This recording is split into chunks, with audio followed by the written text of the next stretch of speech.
ಶಾಸಕರಾದಂಥ ಶಿವಕುಮಾರ್ ಅವರು ಒಳ್ಳೆಯ ಸಮಸ್ಯೆಯನ್ನ ರಾಂಪುರ ಗ್ರಾಮದ ಸುತ್ತಮುತ್ತಲಿನ ಪ್ರದೇಶದ ಬಗ್ಗೆ ಉಲ್ಲೇಖ ಮಾಡಿದ್ದಾರೆ.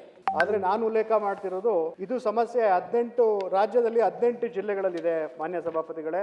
365 ಹ್ಯಾಬಿಟೇಷನ್ಸ್ ಅಲ್ಲಿದೆ. 6 ಲಕ್ಷ ಜನ ಅಫೆಕ್ಟ್ ಆಗಿದ್ದಾರೆ. ಇದು ಎಸ್ಪೆಷಲಿ ಕೋಲಾರ, ಚಿಕ್ಕಬಳ್ಳಾಪುರ, ಚಿತ್ರದುರ್ಗ, ತುಮಕೂರು, ಬಳ್ಳಾರಿ, ಗದಗ, ಧಾರವಾಡ, ಹಾವೇರಿ, ಕಲಬುರಗಿ, ರಾಯಚೂರು, ಚಿಕ್ಕಬಳ್ಳಾಪುರ, ಚಾಮರಾಜನಗರ ಮತ್ತೆ ಬೆಂಗಳೂರು ರೂರಲ್ ಕೂಡ. ಕೋಲಾರದಲ್ಲಿ ಒಂದು ಸರ್ವೆ ಹೇಳುತ್ತೆ 1,12,328 ಜನರನ್ನ ಸರ್ವೆ ಮಾಡಿದ್ರೆ ಅದರಲ್ಲಿ 10,404 ಡೆಂಟಲ್ ಫ್ಲೂರೋಸಿಸ್ ಫೌಂಡ್ ಔಟ್ ಆಗಿದೆ. 251 ಸ್ಕೆಲಿಟಲ್ ಫ್ಲೂರೋಸಿಸ್ ಕೂಡ ಬಂದಿದೆ. ಅದೇ ರೀತಿ ಹಾಸನಲ್ಲಿ 45 ಹಳ್ಳಿಗಳನ್ನ ಸರ್ವೆ ಕೂಡ ಮಾಡಿದ್ದಾರೆ. ಬೆಂಗಳೂರು ರೂರಲ್ಲಿ 93 ಗ್ರಾಮಗಳು ಅಫೆಕ್ಟ್ ಆಗಿದೆ ಅಂತ ಹೇಳಿ 100 ಮೀಟರ್ಗಿಂತ ಅಂದ್ರೆ 350 ಫೀಟ್ಗಿಂತ ಕೆಳಗಡೆ ಹೋದ್ರೆ 3 ರಿಂದ 5 ಮಿಲಿಗ್ರಾಮ್ ಪರ್ ppm ಅಷ್ಟು ಫ್ಲೂರೈಡ್ ಯಾವಾಗ ಇರ್ತದೋ ಇದು ಅಫೆಕ್ಟ್ ಆಗ್ತಾ ಇದೆ. ಮೊನ್ನೆ ಶಾಸಕರು ಹೇಳಿದಾಗೆ ಮೇಜರ್ ಆಗಿ ಹಲ್ಲಿಂದ ಇದ್ರಕ್ಕಿಂತ ಮೇಜರ್ ಎಫೆಕ್ಟ್ ಆಗೋದು ಸ್ಕೆಲಿಟಲ್ ಜೊತೆಗೆ ಮಸಲ್ಸ್ ಎಫೆಕ್ಟ್ ಆಗುತ್ತೆ, ಬ್ರೈನ್ ಎಫೆಕ್ಟ್ ಆಗುತ್ತೆ, ಮೆಮೊರಿ ಅಫೆಕ್ಟ್ ಆಗ್ತದೆ, ಕಿಡ್ನಿ ಡ್ಯಾಮೇಜ್ ಆಗುವ ಸಾಧ್ಯತೆ ಇದೆ. ಹಾಗಾಗಿ ನಾನು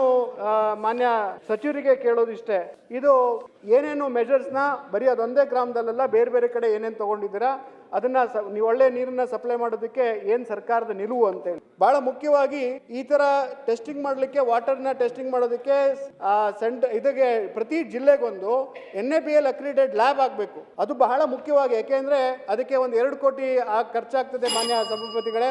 ಅದನ್ನ ಪ್ರತಿ ಜಿಲ್ಲೆಗೊಂದೊಂದು ಕಂಪಲ್ಸರಿ ಮಾಡಿದ್ರೆ ಎಷ್ಟೋ ಜನರಿಗೆ ಅನಾರೋಗ್ಯವನ್ನ ತಪ್ಪಿಸೋದನ್ನ ತಡಿಬಹುದು. ಯಾಕೆಂದ್ರೆ ಈ ಫ್ಲೂರೋಸಿಸ್ ಮೆಗ್ನೀಷಿಯಂ ಮತ್ತೆ ಕ್ಯಾಲ್ಸಿಯಂ ಡಿಪೆಂಡೆಂಟ್ ಎನ್ಸೈಮ್ಸ್ನ ಅಫೆಕ್ಟ್ ಮಾಡೋದ್ರಿಂದ ಹೋಲ್ ಬಾಡಿಗೆ ಅಫೆಕ್ಟ್ ಆಗ್ತದೆ. ದಯವಿಟ್ಟು ಇದ್ರ ಬಗ್ಗೆ ಗಮನವನ್ನು ಕೊಡಬೇಕು ಅಂತ ಕೇಳಿ.